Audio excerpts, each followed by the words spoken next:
Well, Jett will probably jump up here and say, he's no friend of mine. But I do consider Jett a good friend, and Keith also, and it is indeed a pleasure to have this opportunity to introduce her to y'all today.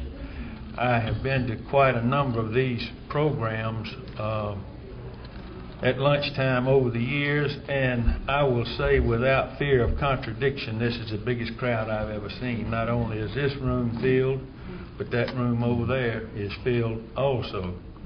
So I think that indicates that Dr. Bridges and the Friends of the Archives and Lee Centel in choosing Hank Williams as the highlight of this Year of Alabama Music ArchiTreats presentation was indeed an appropriate selection. As you all know, Hank Williams has no peers when it comes to Alabama music. And excuse me, Mr. Condon, the sound is not coming through the speakers, so if we could hold off just for a minute. We don't want to hear him anyway. Fortunately, that was a rehearsal. They went to the next room. do I have to start over? No. Don't interrupt me now. I'm trying to sell a damn vacuum cleaner.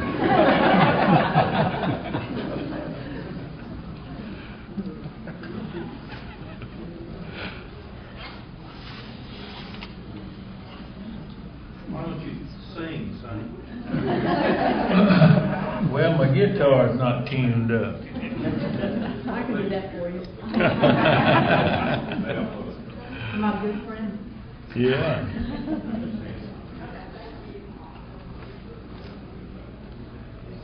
Have you got it now? No, sir, not yet. All right. Well, we don't want to cause a riot by that other group over there, because honestly, any of you didn't look in there. There's as many people over there as there is here. Test. I don't know how to handle one of those. Can you get this? Test. Let's use this. Okay. This one's working? The other one was, I believe. Well, it was working in here, but it wasn't working over there. But as I was saying, having Hank Williams as the highlight was a great decision. And then I've known Jett very well since 1995. I was president of Alabama National Fair, and I brought Jett and Keith to Montgomery for her to open the fair, which I thought was very appropriate since her daddy was the first live entertainment in the Coliseum after it was. Are we ready? It's still not going through that. So just keep talking. Talk loud. All right. Well, I can do that. I can do that. But Hank was the first live entertainer to perform in the new Coliseum when it was built back in the early 50s, when it was completed.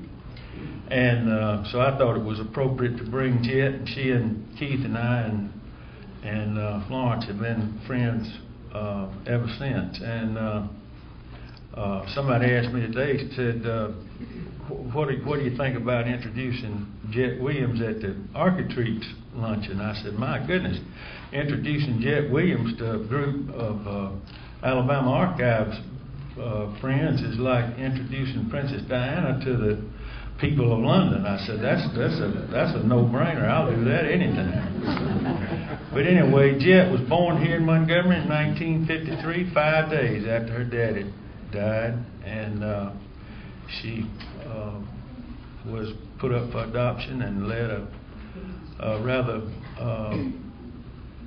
different life for a number of years, but I think a good life. And along about 1980, she decided she wanted to find out who she really was, and by 1990, she was writing a book telling who she was, the daughter of Hank Williams, and the title of the book was Ain't Nothing Sweet as My Baby. Or Nobody Sweet as My Baby, I believe, isn't it? Which one is it? Nothing. And, but anyway, it is a great honor to introduce Jett Williams, an own daughter of Montgomery, absolutely a great entertainer in her own right and is showing great success all over the country and all over the world for that matter, following in her father's footsteps. And you all should be very, very pleased to have her here today.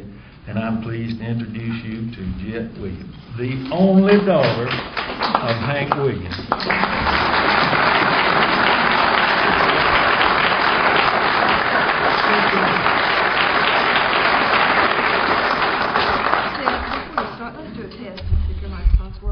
Welcome to the entertainment world. We are now going to do a sound check. Make sure that those good folks over on the other side can hear me. And also, not only do we have the dual rooms here, we have a high school, Douglas High School in Marshall County, that's live streaming here this afternoon, which is wonderful with today's technology and the fact that you'll be able to bring in your schools, your high schools, to when you bring in speakers and things like that, that they can share a part of the history and those that are here to tell their stories. And I'm sure they'll give me a heads up that I'm into the next room. Well, okay. First, I'm just going to say, what an honor it is to come back to my home state of Alabama and to be asked to come here and share my story and what is going on with the Hank Williams story to all of you folks that have come out this afternoon. And I want to personally thank each and every one of y'all for coming here. You know, it seems kind of ironic that I'm here telling my story because the story was really written in this city of Montgomery. And I know many of you are part of my story. I look out at the audience and I see family from my adopted family, the Duprees, from my sisters from the great University of Alabama. And oh, by the way, congratulations, Auburn.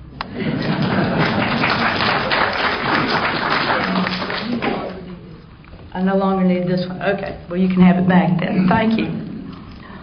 But also, too, the audience is also represented by people that played a role in my legal pursuit. Some of the judges and the families that heard my case, made decisions on my cases, are in the audience. And so it started here, and I'd like to tell it here. 2 things about a woman. Me, I can tell you how much I weigh, and I can lie. But I can't lie about my age, because I would lose a lawsuit. What happened to me is probably one of the most unusual adoption stories that you'll ever hear.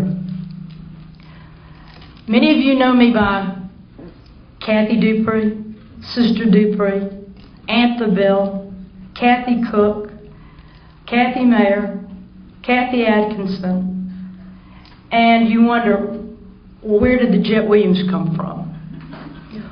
Well, I've had 8 names, been adopted 2 times, and in 4 foster homes.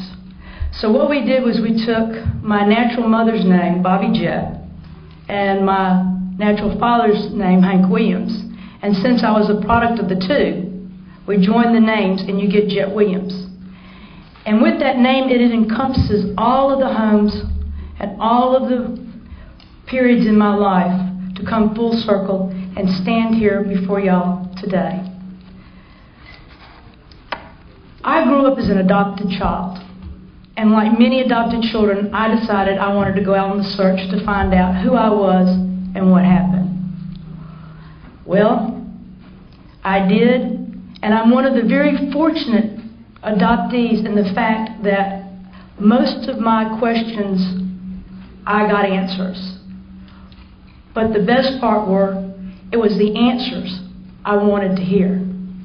As in, I put you up for adoption, I didn't want you then, and I don't want you now. And I speak all over the country on adoption, and I tell people, but when you make that step, be prepared. because you may get the answers you don't want to hear. But I'll just give you a fact, just my personal. Every adoptee that's ever gone in that search, I've asked, and they said they've never regretted making that journey, even at the worst answers to their questions, because they said, I know who I am, I believe in myself, I have people that love me, and they shut that part of their life on, and they move on. Well, what happened to me was you have a very interesting week that took place back in 1952 here in Montgomery. There's a gentleman by the name of Hank Williams. He's headed out to go to Charleston, West Virginia for a show on New Year's Eve, then on to Canton, Ohio. He says to his mother, I want to leave this letter and I want to leave this money just in case if the baby comes before I can get back. So he heads out. He dies en route. The official date of death is January the 1st, 1953. His body is then transported back here to Alabama for a funeral on January the 4th. And I'm also proud to say that the minister that gave the eulogy, Reverend Lyons, his son is here today in the audience. So they bury my father on the 4th, and I'm born before the sun comes up on the 6th. Well, from there, my natural mother allows my grandmother to adopt me. Her name was Lillian Williams, Lillian Skipper, or Lillian Stone. It takes her 2 years to complete the adoption process because she says that she's the grandmother.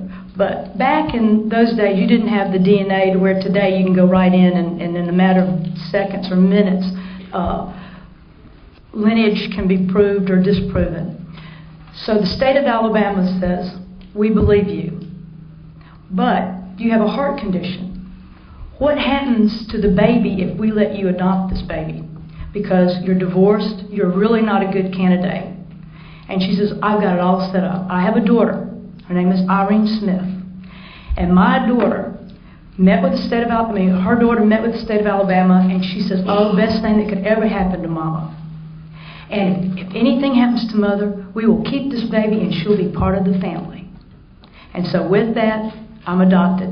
Another name change, Catherine Yvonne. I found out Catherine is for the Catherine in the movie and book, Wuthering Heights. And the Yvonne is, I'm the Yvonne in the song Jambalaya. My sweet Yvonne. And so, unfortunately for me, my grandmother dies 2 weeks after this adoption. Well, the family that said that they would care for me and love me have me parked at the state of Alabama's pension security within days of my grandmother's death, saying, we do not want this baby. We want the baby put up for adoption. We want everything on this baby buried. We don't want anyone to know who this child is. So, off to the foster home down in Pine Level, Alabama. Wonderful people. I was reunited with them, and they actually, Jimmy, their son, as an adult, he whipped out his wallet, and he had carried my picture in his wallet all those years, swearing that he would find his foster sister. These people, I think, played a really big part in my life because it was at the time I was 2 years old. And I think at that time, it's very important to children to have that warmth and embrace and the hugs and the love.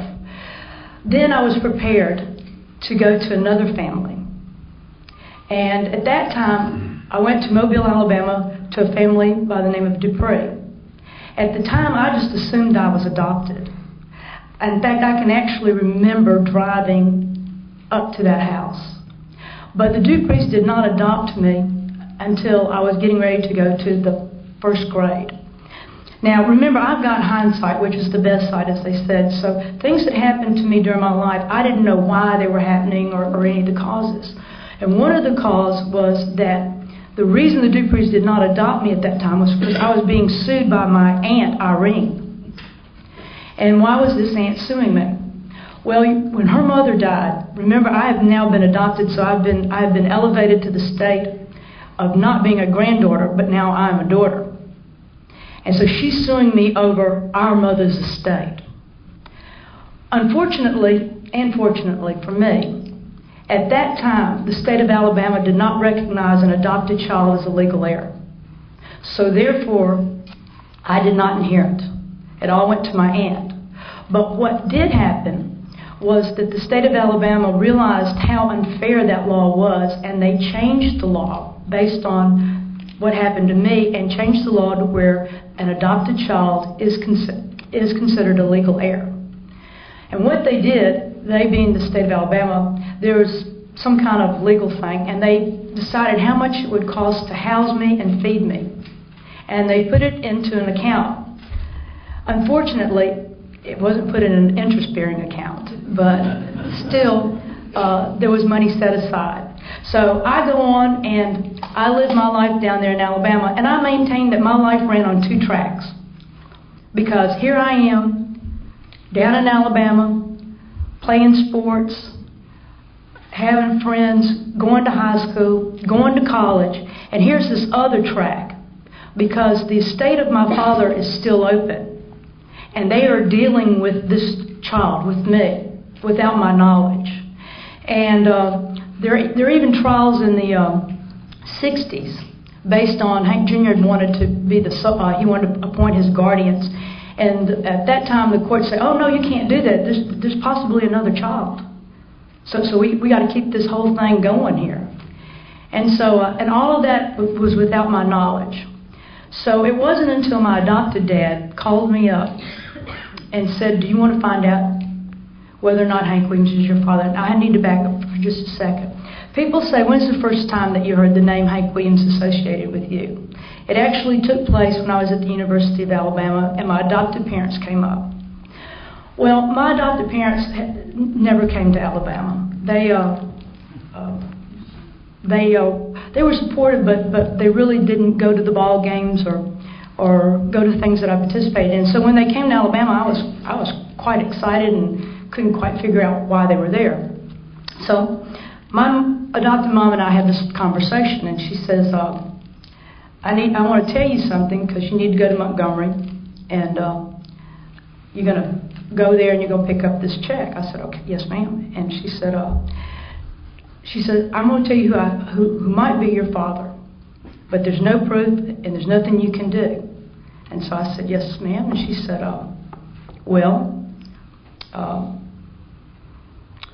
he's from Alabama. Do you know who he is?" And I went, "No, ma'am." She goes, "Well, he was in music. Do you know who he is?" "No, ma'am." She said, "Well, he was famous. Do you know who he is?" And I went, "Famous musician, Alabama. Nat King Cole?" and that is the truth.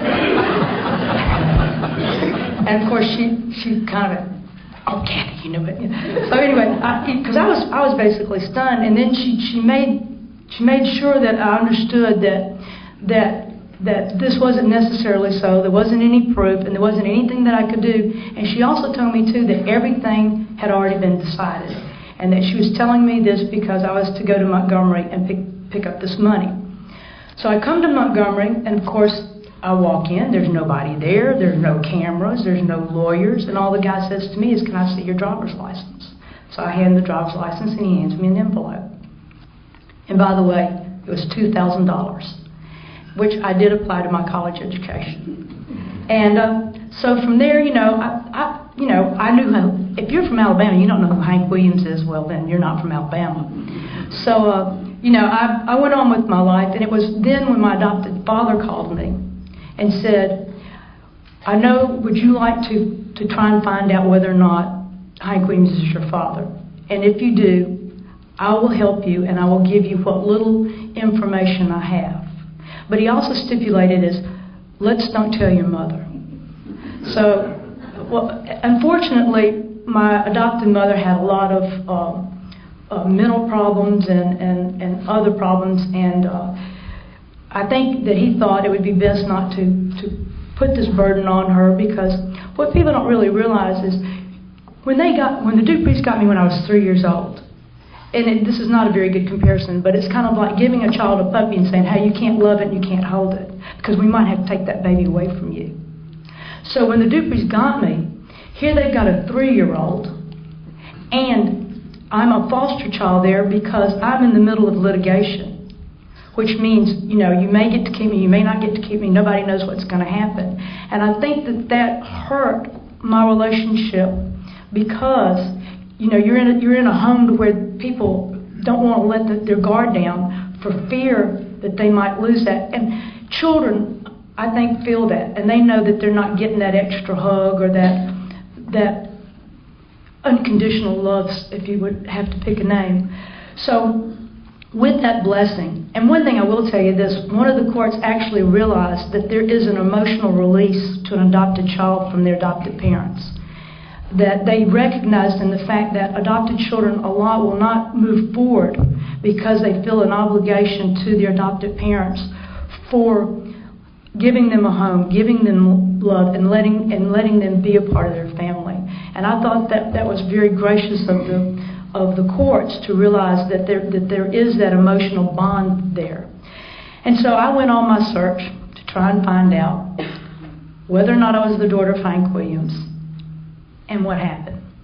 One of the first things I did, and unfortunate for me, I did not have the internet and all of the research tools we have today. So I had to do it more the Raymond Chandler way. I had to pound the streets and go to the library and try and do my research. So I thought, who would know? And I thought, hello, your natural mother. So I thought, okay, I'm going to find this person. And so I started out. Well, first I had to find out who she was. So I read an article in Montgomery by a cousin of Hank Williams who gave an interview. And I thought, okay, this is great. I'll go see this person, and she's going to give me all I can. Y'all might think I'm a liar, okay? So I pretend I'm a journalist because I figured, if I just walk up to a door and say, hi, I think I'm Hank Williams' daughter, that they're not going to speak to me. So this woman's name was Marie, and she lived here in Montgomery. And so I went to her house, knocked on the door, and told her I was a journalist. And she looked at me and she said, well, can you come back? I said, what time? She said, give me an hour. I said, okay. So I left and I came back. And this lady had real thick Coke bottle glasses and everything. And so when I got in there, she said, let me see your arm. I thought. So I showed her my left arm. She goes, no, show me your right arm. And I showed her my right arm. And on my right arm is a scar that I received when I lived with my grandmother. It's pretty defined. And in fact, it was St. Margaret's Hospital I think I went to. In fact, they were going to cut my arm off, I found out. But there was a new surgeon that performed experimental surgery and saved my arm. And when she saw my arm, she looked at me, busted into tears, and says, oh, my baby's come home. And as she grabbed me, I thought, oh, I found my mother. And she pushed me back and she says, I'm not your mother.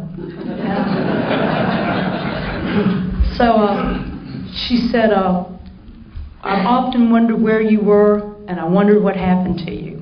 And she was the one that started giving me a few names. Of course, her whole attitude was, I wasn't at the heaven and I wasn't at the getting, so I don't know. So she told me the name Bobby Jett in Nashville. So I started calling every Jett in the phone book, and sometimes people say, why did it take you so long? Well, the thing about it is you'd get a piece of information, you'd run that down, and then it would go cold, and then you'd grab another piece. So anyway, I ended up finding the Jetts. And I also went to the Department of Pensions and Security to see if I could get my adoption records. Well, bless their hearts. The minute I guess my name came through on the phone, I was bumped up all the way to the top, and they set up a meeting to meet with me. So I went in, and the lady had a file, and she sat down, wonderful lady, and she basically said, well, you have a mother and a dad. And they worked. And it was so sanitized. I mean, there were no details, there wasn't anything. And I often, at that time, this is a true thought, I thought, how much jail time would I get if I just climbed over that table, just kind of hit her a little bit on the head, knock her out, grab a file and run? But of course, I didn't do that. And I kept saying, well, can't you tell me, those are my records. I deserve my records. And she said, well, unfortunately, the law says that you're not entitled to them. So by then, I had basically given up hope. I had had every door slammed in my face. I had run down every lead that I could. And then by chance, just chance, there happened to be an investigative attorney from Washington, D.C., down in Gulf Shores. And my aunt, Helen from the adopted family, said, there's this guy down there, why don't you tell him what you know and see if he can help you? Well, I drove down there, and this lawyer almost didn't meet with me, because, oh yeah, sure, Elvis Presley, Hank Williams, and, but he did. And that meeting changed my life completely. He said to me, he said, I will help you, but you've got to remember, you may find out, you may not find out, and you may find out that, they're not the answers you want to hear. And he says, also, once you start this journey, there is no turning back. When you start talking about names like this, and I had a newspaper clipping that my adopted dad gave me where it says, possible child complicates Williams' trial. And in it, it references a contract, a piece of paper. And he looked at it and he says, there's more to this than meets the eye. And he also understood that all I wanted to know was I the daughter? That's all that I set out to do. And so, well, you'll be surprised when you show up with the lawyer how those doors will open and things will change real quick. And so we went to the archives, and I'll tell this story only. And of course, when they said that, they said, we can read you your file, but we can't show it to you. Well, we got these little things that are called recorders and batteries. And so when we sat down, the first thing the lady said to us, are y'all recording this? Oh, no, ma'am. Well, when that click went off during that meeting, when it ran out of tape, it was a loud click. And she just kind of looked up at us and kept reading. So anyway, when we walked out of one of these state buildings, Keith said to me, he says, if they'll read them to us, they'll give them to us. And so from there, we sued the state of Alabama for my adoption records, in which the pensions and securities did not fight us, which meant I was allowed to get all of my adoption records and papers and things that I'd never been entitled to. And of course, the other side being Hank Williams Jr. and Roy Acuff, they did not want me to get my records because they said there might be something in those records that were going to hurt them. Well, they were right. And so we got the record and we read it. And also I was very privileged that in there, the social worker that had visited my grandmother's house had detailed down to what I was wearing. And by the way, my first stage was my grandmother's dining room table with a cowboy hat and a guitar, and the social worker says, and the child is singing Your Cheating Heart.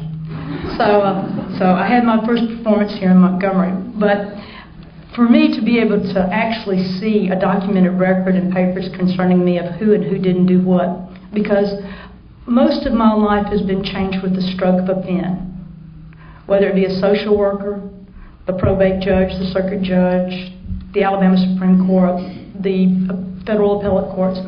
Someone looks at the paper and they make a decision whether I go to this family or that family, or whether I win or I lose. So I just want to say this about that lawyer. Yeah, well, I ended up marrying him. I pay my legal bill, y'all, every day. But I just want to talk about time passes. Y'all, we're going to celebrate our 25th wedding anniversary this year, which is,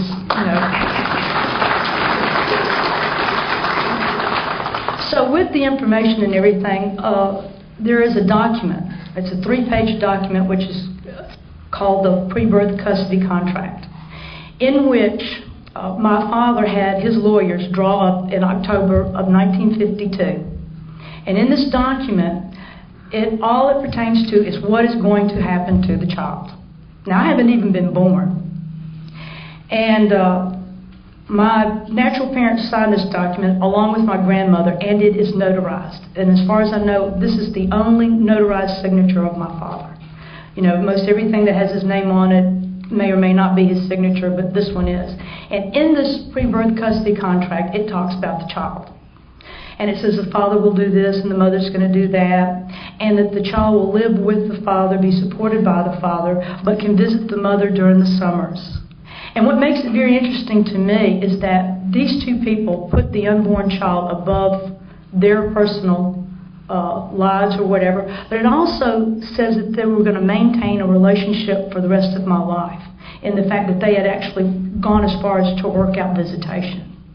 But the thing that made it for me, and had I not, the best I hope that someone could tell me this was your father. I have a legal document signed by my father saying the father, Hank Williams. But more importantly than even Hank Williams being my father is that I was wanted. That he stepped forward in 1952 and said, I'm the father and I'm going to take the baby. Now, I think in a way that's kind of one of the father's first rights, that he actually stood up and said, you know, it would have been easy to say, here, honey, here's X many dollars and bye, I don't want to ever see you again. In fact, I learned too that my parents were together in August of 1952 at a little place called Kalijah, where he wrote two songs in August of 52. One of them was Kalijah, and the other one he wrote that weekend was Your Cheating Heart. Now, she's pregnant with me, and they're together. And she comes and she lives at my grandmother's house August, September, October, November, December, and January until I'm born. So there was a great deal of interaction in this. So when I found out that I was wanted, and that obviously it was easy to beat a dead man and a baby, I talked to my attorney / husband. Actually, at that time we weren't married, and I said, you know, I want the world to know because I was wanted. And we made that announcement, and I got sued. Of course, we ended up suing back, and it ended up being a 9-year legal battle. But had they said, look, Hank Williams is your father, but he didn't want you, he didn't want anything to do with you, I would not be Jett Williams, and I would not be standing here today. But because he did sign the papers, his grandmother did take me, I wanted the world to know who I was and that I was wanted. Well, when I got sued, that landed us in all manner of courts. It's kind of like the Bush-Gore deal, where you're in state court and federal court and appellate courts, because it was also being fought in the Atlanta federal court as well as the New York federal court. And a lot of people think that Hank Jr. and I were the only two people fighting. Well, what happened, it got into what they call copyrights and publishing over my father's music catalog. And what had happened in Nashville, there was a company called Acuff Rose, and Acuff Rose had the ownership in the publishing. Well, they found out that I was alive, well, and kicking, and they fire sold the company to Opryland, but didn't disclose that I was there and had a meeting. Well, so they have to sue me along with Warner Brothers, Opryland, Mylene Music, Hank Jr., Roy Acuff, Wesley Rhodes, I mean, just a whole page full of folks, because of the business end. Because my lawyers were alleging not only am I the daughter, but I have the right to inherit. And if I do inherit, this is part of what's going to be considered the estate. And in that was what was called the publishing rights. Because unfortunately for Hank Jr.'s, his got sold for him as a minor, but mine didn't. So we maintained that I retained the publishing rights. So we go through the court battles, and actually on the lower court, Judge Mark Kennedy had the paternity case. Now, also, you just can't say you're so-and-so and go into court, okay? So when I got sued, that allowed us, my husband and I, to go to court and do a paternity test. And it was actually a very interesting court hearing in the fact that we had paper, we had witnesses, and we presented our case. And then when they were asked to present their case, they stood up and said, we rest. But they offered nothing. And in fact, what they did, they said, we'll agree that she is, but she can't have anything. And So the judge said, okay, I'm going to rule. He ruled that I was the daughter, but I couldn't have anything. So we appealed that. And I'd actually, one of the landmark, my case is actually a landmark case in the fact that on this they teach it in trust and estates. And I laughingly say that I was the best kept secret in country music because everybody knew who I was but me. And one of the, on the major ruling, in fact, Keith and I were actually on I-65. We'd been down to, it was right after the 4th of July. We'd been down in Alabama at the beach, and we were driving back in our little red pickup truck, and we get a message, and we pull over. Now I saw it was the Prattville Inn, not the Holiday Inn. And this reporter says, well, how does it feel to win? And Keith says, win what? They go, the Alabama Supreme Court ruled, and you won. Well, y'all don't know how quick you can go from Prattville back to Montgomery. And we pulled our little red pickup truck right up there in front of the Supreme Court, and one of the secretaries was standing there, and she had the order and everything, and of course she handed it to us, and Keith and I read it, and we both cried. Because when I made the announcement I was the daughter, a lot of y'all knew me, and, you know, to see in the paper that you claim to be, you know, girl claims to be. In fact, I even maintained that for part of the time I thought my middle name was alleged. Because she alleges to be. And those are all great words, aren't they? But so, you know, so when we got that ruling, and basically what it boils down to is that what you have to remember is that the attorneys and the administrators for my father's estate kept his estate open for 23 years. Okay, to run the statute of limitations on me. Now, also, people say, well, do you think Hank Jr. knew? Well, if you're older than I am and you're having to wait to get all the money, you got a pretty good idea that that you know that there's another child and that there are complications. But anyway, so what the courts ruled was that my identity was concealed from me, not for my protection, but for their financial gain. In the fact that letters had surfaced between the lawyers saying, don't you think we should contact her? Don't you think we should give her some money? And one of the almost smoking guns writes back and says, absolutely not. We've got her buried. She'll never find out who she is. Just let sleeping dogs lie. So the courts ruled that they knew who I was, and actually they knew where I was, and that they had kept the estate open, which they were all collecting their legal fees and everything. But because they did not notify me, and that because of these letters stating that they knew, they made a willful decision not to notify me, that the courts ruled in my favor. And not only was I the daughter of Hank Williams and wanted by her father, but also that I was able to participate as an heir to the estate. I want to also say that my natural mother, by the time I found out who she was, that she had passed away in 1975. So I never did get to meet her, but I did go out and meet her children, which today I have a wonderful relationship with. So now I've had the honor of being the daughter, and one thing that my husband and I have tried to do with this legacy that I have been so privileged to inherit is to go forth and share my father's memory, his music, and to travel around the world and let people know about this young man that came from the great state of Alabama and what his impact is on this country. I'd like to say that I had a great honor in May to go to Columbia University, and I received the Pulitzer Prize on behalf of my father, Hank Williams. And I wanted to read. It says that I was looking for the quote here, Fletch, but to stand there in the rotunda and to have them say that Hank Williams was the Shakespeare of the common man. Makes it... See, I have to have a lawyer come up here and make sure I'm doing it right. But anyway, to stand there and have him receive this Pulitzer, which is the greatest academic honor that anyone in our country can receive. I mean, you're talking Ernest Hemingway, William Faulkner.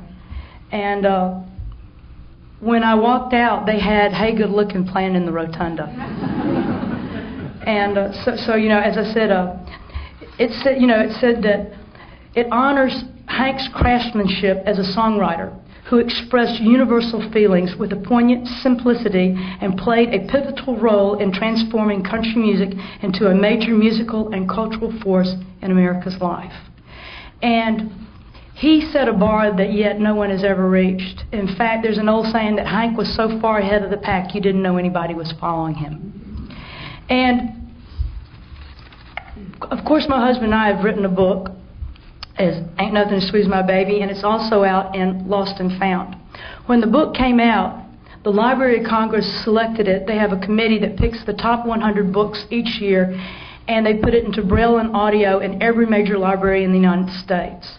And when this book came out, it was selected as one of the top 100 books in the country and was put into Braille and audio, and I was also invited to be a keynote speaker as an author at the Library of Congress. There's a lot going on in what we call the Hank life. There's a movie that's already been made, and it's supposed to come out this year, and it's called The Last Ride. These good folks that made the movie did not consult the estate. They just went ahead and made the movie. And of course, you know, I grabbed my heart thinking, you know, because there's so many myths about my dad and myth spinners that, you know, we didn't know what it was going to be, but had a private viewing of it, and I fell in love with the movie. And it starts here in Montgomery, Alabama, and it's the last 72 hours of my father's life. I'm also proud to say that in the soundtrack, they took two of my original songs, and I have 4 cuts in that movie. And there's another major motion picture being done with Universal and Mark Abraham, which will probably come out in a couple of years. And also Home Box Office is wanting to do a mini-series on top of that. But I would have to say that of all the things that I've had the honor of, and I've also told people too, I've had 1,000 once-in-a-lifetimes. Because of having the honor of being the daughter, I have been allowed to be honored and privileged from being invited to the White House, to the Oval Office, to have the President of the United States tell me, and this is President Bush. He had Keith and I there, and he said to me, when he met me, he said, "Well, Jett, now you know I lived in Montgomery when I was down there at Maxwell." He said, "You know my favorite thing to do?" I said, "No, Mr. President." He goes, "I'd get me a case of cold beer and one of my girlfriends. I'd go up there and sit at your daddy's grave, and I'd sing every Hank Williams song I'd ever sung." And I'm thinking, oh my gosh, I'm in the Oval Office with the President of the United States. But I mean, you know, that's one of those 1,001 lifetimes. But talking about his music, one of the things is that until not so long ago, all the world knew of Hank Williams basically was an 8x10 glossy photo and an MGM record that had a yellow label on it. Well, the lost daughter got the lost recordings. And on the box, and for those that can't see, it is a vintage radio. In fact, if you turn the knob, it will actually play the jingle from WSM radio. And when you open it up, there's 15 CDs and a DVD. There's also a 100-page book. And then there's a map in there where you can track. When you hear the radio show, you can actually go over and say, oh my gosh, he was in Birmingham, Alabama. Now, this is 18 hours that has never been released, and it's 143 songs that unless you were listening to the Mother's Best radio show that morning, you would have never, ever heard. And in this is what's just so rich is my dad, along with cousin Louie Buck from Alabama, they host these radio shows that aired at 7:15 in the morning. And in here you get to learn about Hank Williams because he tells you what his favorite song is. He tells you why he's singing something. He sings songs like Blue Eyes Crying in the Rain. And I had some young person come up and go, I didn't know your dad did a Willie Nelson song. But it is so rich. And I'm going to be taking questions and answers. But before I do that, I selected a cut from this box set. And this is a song that my dad wrote. He only sang it this one time.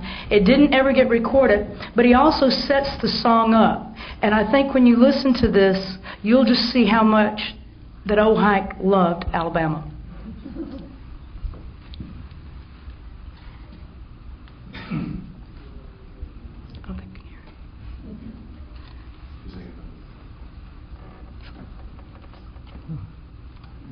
Well, I'll keep talking until they can find it. The name of the song is the Alabama Waltz. And in the setup, he talks about Alabama. He talks about Montgomery being a suburb to Opp, which I thought was precious. And is there any way we can have the recording? They're working on it. Well, we'll play the jingle.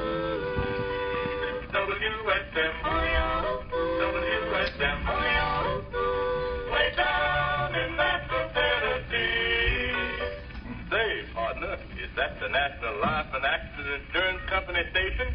Yep. Way down in Nashville, Tennessee. I just came back from California where I was nominated for a Grammy as executive producer, and I lost, but at least I lost to the Beatles.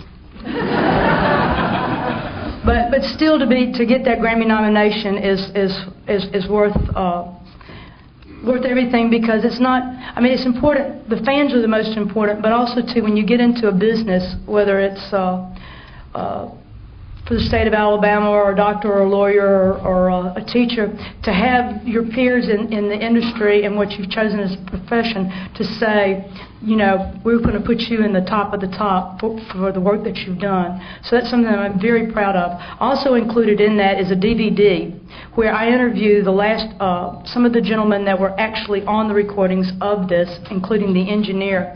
And this is very historical in the fact this was cut on acetates, which is a metal disc, then transferred over into what we have today. But since maybe they'll find this recording I referenced, and until then, I'll be more than happy to field any questions and answers from folks. I must have done pretty good. Thank you. If you have a question, please raise your hand, and yes, sir. we'll give you a microphone. Just a moment. Let me speak into the microphone so the people in the other room can hear the question. Thank you. I just wanted to ask you about the guitar. Oh, isn't that precious? Okay, this guitar is in the shape of the state of Alabama. This morning. Excuse me, Dad, go ahead. But Jim and I wrote about my home state down here in Alabama. We'll see why the same thing don't happen to this, it happens to Tennessee war. Well, just grab it and go wild with it. That's a plug thing, but I won't. The Alabama walls, huh?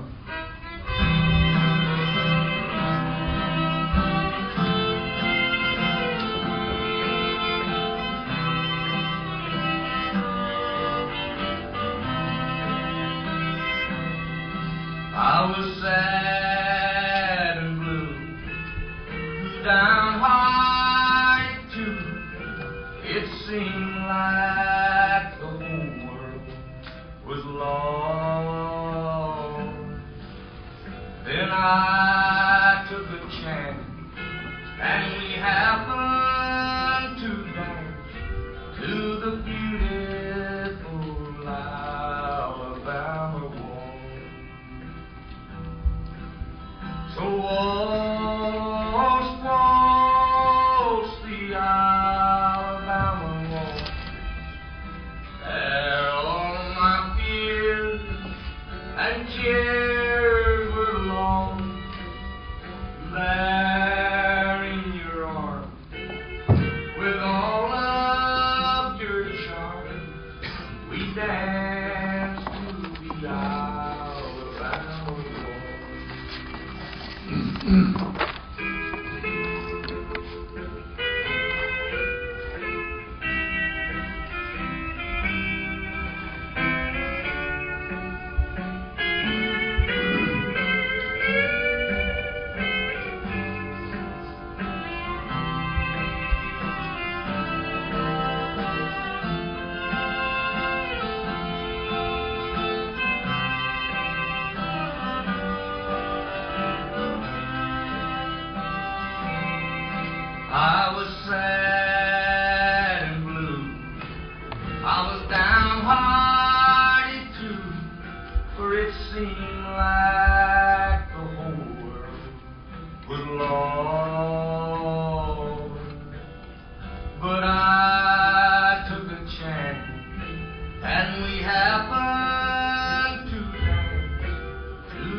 With all of your charm, we passed to the Alabama wall. There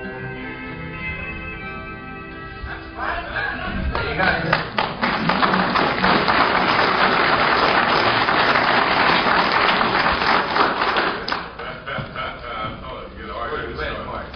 Anderson, Alabama. Oh, you like to have been a foreigner, boy. Oh, I ain't neither. I'm right on the Way down there below, on the outskirts, way on the outskirts. Right on the outskirts of Montgomery. Yeah, where them pecan groves start, man. So where you come to the jumping off place right at that start, I'll tell you right now. Right now. You get too close to Lou Childers' hometown and you get to Montgomery. Lou says Montgomery's a suburb of Off. Lou now, listen to me. Lou Gordon. Here's Lou Luigi. Lou Cephas, he's got a little word here for you about the best flower you done ever hung a tooth in. That's 3 words. 3 words. Mother's best. Mother's best flower. That's good. Mother's best. Here's the name of it, ladies. The name of the flower that guarantees perfect baking results. Mother's best flower. Yes, even without Well, as you can tell, those, and can you imagine there were 72 shows? And also, too, I'm very honored that I host an hour radio show on Sirius XM, this is a plug, on Roadhouse, and it also airs on Wednesdays and Friday nights, too, where I host the Mother's Best show. It's called Hank Williams Inside the Box. But anyway, back to the guitar. This coming year is the year of music here in the state of Alabama, and the state commissioned Gibson Guitar to make this particular guitar with the finest of wood in the shape of our great state of Alabama. My wife is too shy to tell you, but she is the last person that your father dedicated a song to on the night of January the 28th at the Casino Lounge here in Montgomery, and move it on over. There you go. Well, thank you so much. Appreciate that.